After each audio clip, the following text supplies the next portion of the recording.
Praise the lord. యేసు రక్తమే జయము. మన రక్షకుడు మన విమోచకుడైన యేసుక్రీస్తు పరిశుద్ధ నామములో అందరికీ వందనాలు. చిన్న ప్రార్థన ద్వారా ఈ రాత్రికాల వాగ్దానం చేసుకుందాము. పరిశుద్ధుడ మహాగణుడైన దేవ యేసయ్య సర్వాధికారి నాయన మీకు వేలాది వందనములు కృతజ్ఞతాస్తుతి స్తోత్రం చెల్లించుకుంటున్నాను దేవ ఈ రాత్రికాల సమయంలో ప్రభు వాక్యభాగం ధ్యానిస్తుండగా వాక్యభాగం అర్థమవునట్టు సహాయం చేసి మీ కృపలో బలపరిచి మీకు మాదిరిగా మమ్మల్ని నడిపించి మీ చిత్తాన్ని మా జీవితంలో జరిగించమని చిన్న ప్రార్థన యేసుక్రీస్తు పరిశుద్ధ నామములో అడిగి వేడుకుంటున్నాను తండ్రి. ఆమేన్. మార్కు సువార్త 4వ అధ్యాయం 28వ వచనము. భూమి మొదట మొలకను, తరువాత వెన్నును, అటు తరువాత వెన్నులో ముదురు గింజలను తనంతట తానే పుట్టించును. ఆమేన్. దేవుడి వాక్య భాగం దీవించును కాక. ప్రభునందు ప్రియులారా, ఇక్కడ వాక్య భాగాల్లో మనము గమనించినట్లయితే భూమి మొదట మొలకను, తరువాత వెన్నును, అటు తర్వాత వెన్నులో ముదురు గింజలను తనంతట తానే పుట్టించును. అదేవిధంగా వాక్య భాగంలో గమనించినట్లయితే యెషయా గ్రంథం 61వ అధ్యాయం 11వ వచనంలో భూమి మొలకను మొలిపించినట్లుగాను, తోటలో విత్తబడిన వాటిని అది మొలిపించినట్లుగాను నిశ్చయంగా సమస్త జనముల ఎదుట ప్రభువగు యెహోవా నీతిని స్తోత్రమును ఉజ్జీవింపచేయును.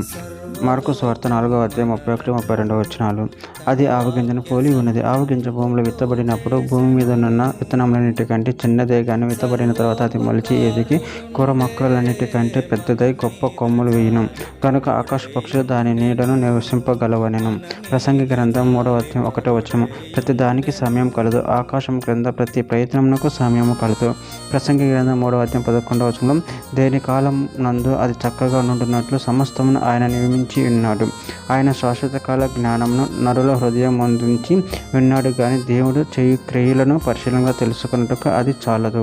తెస్సలోనికీయులకు రాసిన మొదటి పత్రిక 3వ అధ్యాయం 12-13 వచనంలో, మరియు మన ప్రభువైన యేసు తన పరిశుద్ధులందరితో వచ్చినప్పుడు మన తండ్రి అయిన దేవుని ఎదుట మీ హృదయమును పరిశుద్ధత విషయమై అనింద్యమైనవిగా ఆయన స్థిరపరచుటకై మేము మీ ఎడల ఎలాగో ప్రేమలో అభివృద్ధి పొంది వర్ధిల్లుచున్నాము, అలాగే మీరును ఒకని ఎడల ఒకడును మనుషులందరి ఎడలను ప్రేమలో అభివృద్ధి పొంది వర్ధిల్లునట్టుగా ప్రభువు దయచేయును గాక.